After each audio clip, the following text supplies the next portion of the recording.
میں بہت زیادہ خوبصورت تھی اور جس سے میری شادی ہوئی وہ خان تھا۔ شادی کے 2 سال بعد میرے شوہر ایک لڑکی کو لے آئے کہ یہ ہمارے گھر اور بچوں کو سنبھالے گی۔ میں تو ویسے بھی کام چور تھی، فوراً اس لڑکی کو رکھ لیا۔ کچھ دنوں کے لیے میں اپنی امی کے گھر چلی گئی۔ جب واپس آئی تو چوکیدار نے مجھے اس لڑکی کی ایسی بات بتائی جسے سنتے ہی میں شرم سے پانی پانی ہو گئی۔ چوکیدار نے بتایا کہ میرے جانے کے بعد وہ لڑکی میرے شوہر کے ساتھ، والد کشمیری اور والدہ ایرانی تھی، دونوں ہی حسین تھے۔ اللہ نے مجھے بھی بے پناہ حسن سے نواز دیا، تب بھی کسی کو خاطر میں نہ لاتی کہ مجھے اپنے خوبصورت ہونے پر ناز تھا۔ خاندان کے لڑکے سبھی کہتے لڑکی تو ہیرا ہے لیکن اس کا دل پتھر کا ہے، جتنی بھی قدر کرو یہ موم ہوتا ہی نہیں۔ شہویز خان ہمارے دور کے رشتہ داروں میں سے تھا۔ اس کی والدہ نے مجھے شادی میں دیکھا تو امی کے ہاتھ پکڑ لیے، حورین کو میری بہو بنا دو، عمر بھر تابع دار رہوں گی۔ والد صاحب میری شادی اپنے بھائی کے بیٹے سے کرانا چاہتے تھے لیکن شہویز کی ماں پیچھے پڑ گئی۔ بالآخر والد صاحب کو اپنا فیصلہ بدلنا پڑا۔ یہ لوگ امیر کبیر تھے، سوچا اپنے بھتیجے کے پاس کیا رکھا ہے، اس پر تعلیم یافتہ بھی نہیں، بہتر ہے کہ بیٹی کا مستقبل دیکھوں اور رشتہ داری پر اولاد کو قربان نہ کروں۔ ابو نے آنٹی فرزانہ کا بھرم رکھا اور ان کے بیٹے سے میری بات پکی کر دی، جو پنڈی میں اعلیٰ افسر تھے۔ میرے سسرال والوں کا شمار شہر کے امیر ترین لوگوں میں ہوتا تھا۔ یہ ایک بھائی 4 بہنیں تھی۔ اللہ کا دیا بہت کچھ تھا۔ شروع میں ساس سسر اور نندوں نے بہت خیال رکھا۔ شہویز خان بھی وارث صدقی ہوتے تھے۔ ان دنوں یوں محسوس ہوتا جیسے میں ہی اس راجدھانی کی ملکہ ہوں جس کو اپنا گھر اپنی جنت کہتے ہیں۔ بہت جلد خدا نے ایک بیٹا دے دیا۔ میں اسے پا کر نہال اور اس کے پیار میں سرشار ہو گئی۔ جن دنوں ابراہیم 1.5 سال کا تھا میرے جیون ساتھی کا تبادلہ ہو گیا اور ہم پنڈی سے پشاور چلے گئے۔ دوسری بار امید سے تھی، ابراہیم سے ماں کا دودھ چھڑوانا تھا۔ یہاں آ کر سکون تو ملا لیکن ننھے ابراہیم کو اکیلے سنبھالنے نہ تھی۔ دادی کا وہ دلارا میری نندوں کی آنکھ کا تارا تھا۔ زیادہ وقت وہی سنبھالتے اور میں آرام کرتی۔ یہاں آ کر پتہ چلا کہ اکیلے رہ کر بچہ سنبھالنا کس قدر دشوار امر ہے۔ بیٹے کا دودھ چھڑوایا تو وہ ہلکان ہو گیا۔ اب ابراہیم کا یہ حال کہ وہ دادی اور پھوپھیوں کو یاد کر کے روتا تھا۔ رات کو اٹھ کر بیٹھ جاتا۔ ہماری ساس سارا دن ابراہیم کے لیے طرح طرح کے کھانے تیار کرتی تھی، جو وہ کھاتا وہی بنا دیتی۔ کبھی قیمے والی کھچڑی تو کبھی آلو کے کٹلس، کبھی سوجی کا حلوہ۔ غرض 100 طرح کے کھانے بناتی کہ بچہ کچھ تو کھا لے گا، ایسا نہ ہو کمزور ہو جائے۔ پشاور آ کر مجھے کسی قسم کی تکلیف نہ تھی، سب سکھ حاصل تھا۔ شوہر بھی ہر طرح سے خیال رکھتے تھے لیکن ابراہیم نے پریشان کر دیا تھا۔ میرے ہاتھ کی پکی ہوئی کوئی چیز نہ کھاتا، فیڈر بھی نہ پیتا۔ چھوٹا اتنا تھا کہ زبردستی نہ کر سکتی تھی۔ جب کھانے کی کوئی چیز منہ تک لے جاتی، ہونٹ بھینچ کر چہرہ دوسری طرف موڑ لیتا۔ بازار کی کوئی شے شہویز خان بچے کو نہ کھلانے دیتے تھے کہ اس طرح بچے کا پیٹ خراب ہو جائے گا۔ نتیجہ یہ ہوا کہ میرا لخت جگر روز بروز کمزور ہوتا گیا، کھڑا ہوتا تو گر پڑتا تھا۔ اپنے شوہر کو چھوڑ کر نہیں جا سکتی تھی کہ وہ پل بھر بھی میرے بغیر نہیں رہتے تھے۔ ادھر بچے کو دادی اور پھوپھیوں کی اداسی کھائی جاتی تھی۔ بالآخر یہی فیصلہ کیا کہ کچھ دنوں کے لیے پنڈی چلی جاؤں تاکہ ابراہیم اپنی دادی اور پھوپھیوں سے مل لے۔ شہویز خان کافی افسردہ تھے۔ شادی کے بعد یہ پہلا موقع تھا، ہم جدا ہونے جا رہے تھے۔ شوہر کو اداس دیکھ کر میرا دل گھبرانے لگا تھا، آنکھوں سے آنسو بہہ نکلے۔ تبھی وہ بولے، حور کیوں روتی ہو؟ ارے بھئی 2 ہفتے کے لیے ہی جا رہی ہو، عمر بھر کے لیے تو نہیں۔ میں نے آنسو صاف کیے اور اس وقت انہیں دیکھتی رہی جب تک کہ وہ ہماری نظروں سے اوجھل نہ ہو گئے۔ ابراہیم گھر پہنچ کر پرسکون ہو گیا۔ دادی اور پھوپھیوں کو دیکھتے ہی نہال تھا۔ ایک کی گود سے اترتا تو دوسرے کی گود میں چڑھ جاتا۔ اس کی دادی نے گاجر کا حلوہ بنایا، اس نے بڑے شوق سے کھایا۔ وہ جو چیز بنا کر اسے کھلاتی پیٹ بھر کر کھاتا اور رات بھر آرام سے سویا رہتا۔ ساس نے مجھے کہا، بیٹی حور، تم مجھ سے کچھ کھانا بنانا سیکھ لو، خاص طور پر ابراہیم کی پسند کی چیزیں جو وہ شوق سے کھاتا ہے۔ روز 2-3 قسم کے کھانے بنا لیا کرو، اس کے لیے ایک کو نہ کھائے گا تو دوسری ڈش کھا لے گا۔ جب سے ہم پنڈی آئے تھے واقعی ابراہیم نے رغبت سے کھانا شروع کر دیا تھا۔ سونے سے پہلے ہماری ساس خود اسے کھلا دیتی اور وہ ساری رات کروٹ بھی نہ لیتا۔ صبح سویرے اٹھتا تھا اور اس کے اٹھنے سے پہلے ہی کوئی نہ کوئی شے مثلا سوپ، دلیا وغیرہ تیار کر دیتی تھی۔ سسرال میں رہ کر ابراہیم کی طرف سے مجھے بہت آرام تھا، لیکن شاہویز روز فون کر کے پوچھتے تھے، ہاں بھائی تو کب آنے کا پروگرام ہے؟ اتنے دن گزر گئے تمہارے بغیر، اب تو آ جاؤ۔ آنٹی تو ابراہیم کی خاطر ابھی بھی روکتی تھی کہ کچھ دن اور ٹھہرو، بچے میں ذرا جان پڑی ہے تو جانے لگی ہو، وہاں جا کر یہ پھر سے کمزور ہو جائے گا۔ آخر کب تک؟ خان صاحب نے چھٹی لی اور مجھے خود لینے آ گئے۔ پشاور آ کر جی اور برا رہنے لگا۔ ابراہیم نے پھر سے وہی روش اپنا لی، کچھ نہ کھانا اور روتے رہنا۔ شاہویز نے یہ حل نکالا کہ ایک اچھی میڈ کی تلاش میں دن رات ایک کر دیا، جو بچے کو سنبھالے، اسے کھلائے پلائے نہلائے اور مجھے آرام کرنے دے۔ بہت جلد ایک ملازمہ کا انتظام ہو گیا۔ یہ ادھیڑ عمر تھی اور 2 بچوں کی ماں تھی۔ اس کو رہنے کا ٹھکانہ درکار تھا۔ ہمارے صاحب نے سرونٹ کوارٹر دے دیا۔ اس نے آتے ہی ابراہیم کو سنبھال لیا۔ اسے بچوں کی پرورش کا تجربہ تھا، یوں بھی نیک اور مخلص عورت تھی۔ خاوند اسے چھوڑ کر چلا گیا تھا اور 2 سال سے اس کا کچھ پتہ نہ تھا۔ یہ بیچاری بچوں کا پیٹ پالنے کو ہمارے گھر ملازمہ بن کر آ گئی تھی اور اسے لانے والا ہمارا چوکیدار تھا، جس کی زینب بی بی رشتے دار تھی۔ زینب چونکہ ضرورت مند تھی، لہٰذا اس نے ابراہیم کے فرائض اچھی طرح سنبھال لیے۔ طرح طرح کے مزیدار کھانے بناتی تھی اور اس کے دونوں بچے ابراہیم کے ساتھ کھیلتے۔ وہ بہت خوش رہنے لگا تھا۔ مجھے ایک بڑی پریشانی سے نجات مل گئی تھی، میں سکون سے ہو گئی تھی۔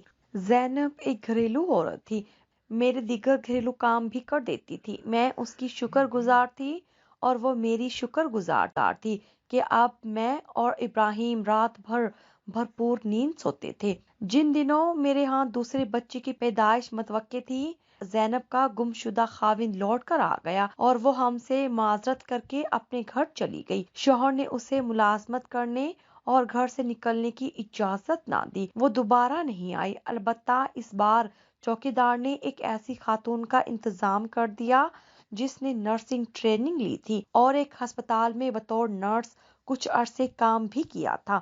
اس کا نام ریمشا تھا۔ وہ طلاق یافتہ تھی، معمولی شکل و صورت کی تھی، سراپا پرکشش تھا، لباس نقصق سے درست اور حلیہ ہر وقت ٹھیک رکھتی تھی، یعنی سلیقے میں باکمال تھی۔ بات کرنے میں بھی ایک طریقہ تھا، قصہ مختصر، بڑی سٹائلش قسم کی تھی۔ پہلی بار جب ادب کے ساتھ گھل مل کر باتیں کی تو مجھ کو اچھی لگی۔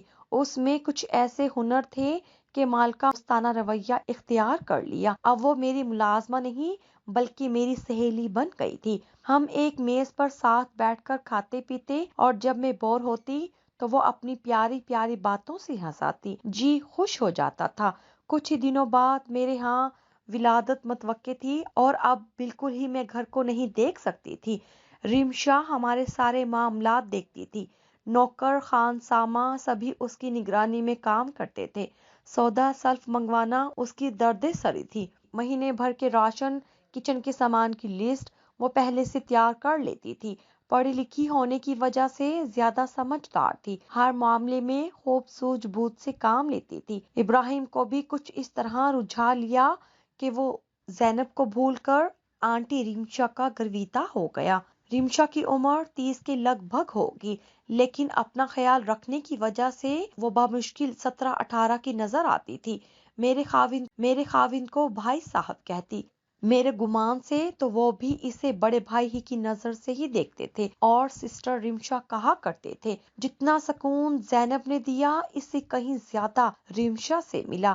بچے کی پیدائش کے وقت میں ہسپتال میں تھی، اسی نے ابراہیم اور گھر کو سنبھالا تھا۔ جب میں ننھی بیٹی لیے گھر آئی تو رمشا نے بہت خوشی منائی۔ ہماری ساس سفر نہ کر سکتی تھی، انہوں نے بیٹیوں کو بھیج دیا اس ہدایت کے ساتھ کہ اپنی بھابھی اور بچوں کو لیتی آنا۔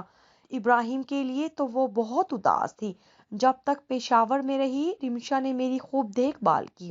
اب چھلا ہو گیا تھا، نندوں نے اصرار کیا، بھابھی امی کے پاس چلیے، وہ اپنی نو مولود پوتی کے لیے بہت اداس ہیں۔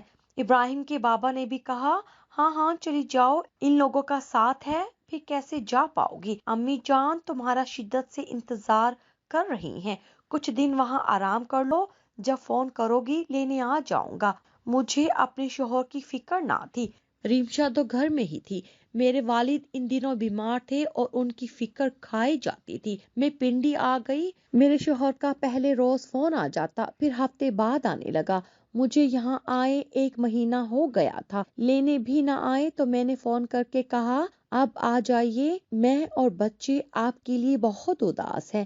بولے ایک ضروری دورے پر کل جانا ہے، ہفتے بعد آ کر لے جاؤں گا۔ انہی دنوں والد شدید بیمار پڑ گئے اور پھر رضائے الہی سے وفات پا گئے۔ میرے شوہر وفات پر آئے اور 1 روز بعد واپس پشاور چلے گئے۔ اس موقع پر میں ساتھ نہ جا سکی کیونکہ امی کے پاس رہنا واجب تھا۔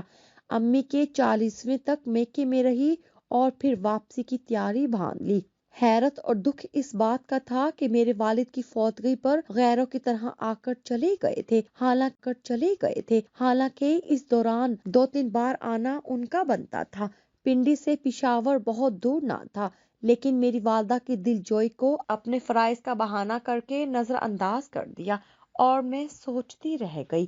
ایک روز ہمارے خانسامہ کا فون آ گیا، تعزیت کے بعد کہا، بی بی آپ کو گئے بہت دن ہو گئے ہیں، اب لوٹ آئیے، خان صاحب کو اتنے دن اکیلے چھوڑ دینا درست نہیں ہے، فوراً آ جائیے۔ خانسامہ کے لہجے سے میں چونک گئی، کوئی ایمرجنسی لگتی تھی؟ خدا خیر کرے، میرے شوہر ٹھیک تو ہوں گے؟ ایسے تو خانسامہ نے کبھی فون نہ کیا تھا، ابو کی تعزیت کے بہانے سے فون کر کے مجھے جیسے ہوشیار کرنا چاہتے ہوں۔ میں نے سامان باندھا اور ڈرائیور کے ساتھ پشاور چلی آئی۔ مجھے یوں اچانک دیکھ کر رمشا حیران رہ گئی۔ وہ گھر میں ہی تھی، حالانکہ شوہر کہتے تھے میں نے اسے چھٹی دے دی ہے، جب تم آؤ گی تو وہ آ جائے گی، ابھی اس کی ضرورت نہیں ہے۔ رمشا تم موجود ہو؟ لیکن میرے شوہر تو کہہ رہے تھے کہ ہور بی بی میں آج ہی آئی تھی آپ کا پتہ کرنے، ویسے میں چھٹی پر ہی تھی۔ شکر ہے کہ تم آج آ گئی ہو، ورنہ 2 بچوں کو سنبھالنا اکیلے تو میرے لیے ممکن ہی نہ تھا۔ خان صاحب ہم کو دیکھ کر بظاہر خوش ہو گئے، بچوں کو پیار کیا، بولے تم نے اچانک آ کر سرپرائز دیا ہے، ورنہ میں کل روانہ ہو رہا تھا، تم لوگوں کو لینے آ رہا تھا۔ کچھ دن معمول کے مطابق گزرے، میں نے ابراہیم اور سائرہ دونوں کی ذمہ داری رمشا پر ڈال دی، میں خود آرام سے سو جاتی۔ ابو کی وفات کے بعد ویسے بھی میں کافی ڈسٹرب رہی تھی، یہاں آ کر لگا سکون کی وادی میں آ گئی ہوں اور جنت میں قدم رکھ دیا ہے۔ کچھ دنوں بعد ایک روز کچن میں گئی تو خانسامہ شاہ بابا نے میرے کان میں خسر پسر کی، بی بی اس کم ذات رمشا کو نکالو، پچھتاؤ گی۔ کیوں بابا؟ یہ بدنیت آپ کے گھر بار پر قبضہ نہ کر لے۔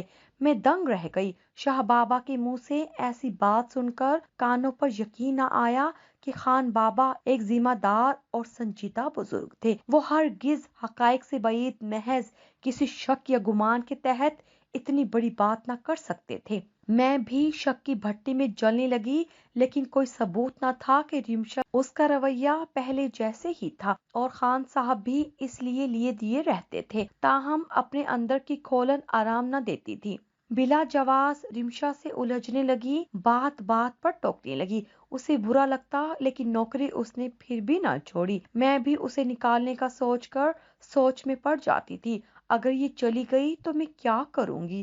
2 چھوٹے بچوں کو کیسے سنبھالوں گی؟ اتنے سارے کام بچوں کے اکیلے کیوں کر سر انجام دوں گی؟ اتنی اچھی خدمت گار پھر کہاں ملے گی؟ ایسا نہ ہو وہم کے مارے اس کو نکال بیٹھوں پھر بعد میں پچھتاؤں۔ گویا وہ میری زندگی کا لازمہ بن گئی تھی۔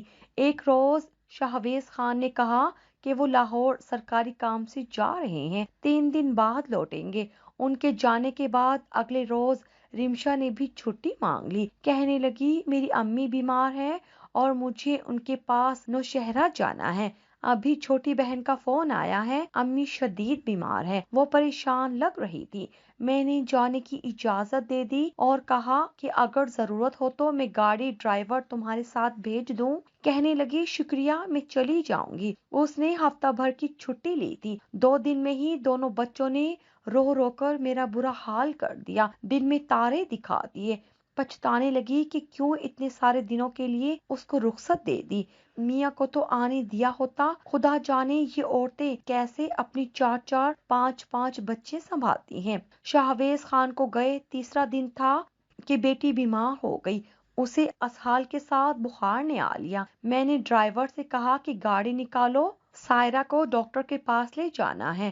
دونوں بچوں کو لے کر میں بچوں کے ڈاکٹر کے پاس چلی گئی۔ گھر لوٹتے ہوئے ایک جگہ ہماری گاڑی ٹریفک میں پھنس گئی۔ سامنے ایک ریسٹورینٹ نظر آیا تھا۔ میں نے خود اپنی آنکھوں سے رمشا اور اپنے خاوند کو اس ریسٹورینٹ سے نکلتے دیکھا تھا۔ آنکھوں پر یقین نہ آیا، گویا دونوں اسی شہر میں تھے اور دونوں نے مجھ سے جھوٹ بول کر میری آنکھوں میں دھول جھونکی تھی۔ یہ وقت کیسے گزرا کیا بتاؤں۔ دونوں کے واپس آنے تک انگاروں پر بسر ہو رہی تھی۔ بالآخر شاہویز آئے۔ بیٹی کافی بیمار تھی۔ میرا جھگڑا اس وقت بنتا نہ تھا، لیکن خود پر قابو نہ رکھ سکی اور پھٹ پڑی۔ ان کو مجھ سے ایسی امید نہ تھی۔ بچے کی بیماری کا خیال کرتے ہوئے مجھ پر ہاتھ نہ اٹھایا۔ غصے میں آگ بگولا گھر سے چلے گئے۔ رمشا کو انہوں نے اطلاع کر دی کہ اب گھر مت جانا۔ وہ نہ آئی، لیکن کچھ دن بعد میری امی کے ماموں کا فون آ گیا، جو کہ پشاور میں ہی رہتے تھے لیکن ہمارے گھر نہیں آتے تھے۔ بولے حور بیٹی، احمد میرا دوست نکاح خواہ ہے، اس کے ذریعے پتہ چلا ہے کہ شاہویز نے رمشا نامی خاتون سے نکاح کر لیا ہے اور میں نے تصدیق کر لی ہے کہ تمہارے شوہر نے نکاح کیا ہے۔ فی الحال تمہاری ماں کو نہیں بتایا کہ وہ سوگ کی حالت میں ہے اور عدت میں ہے۔ تم کو بتا رہا ہوں، حوصلہ رکھنا اور کوئی ایسا قدم مت اٹھانا جو تمہارے اور تمہارے بچوں کے لیے نقصان دہ ہو۔ ساس کو فون کیا، اس نے بھی کہا کہ مردوں سے مقابلہ نہیں کیا جاتا، اچھی بیوی کی طرح اپنے بچوں کی خاطر حالات سے سمجھوتا کر لو اور اپنے گھر کو چھوڑ کر مت جانا۔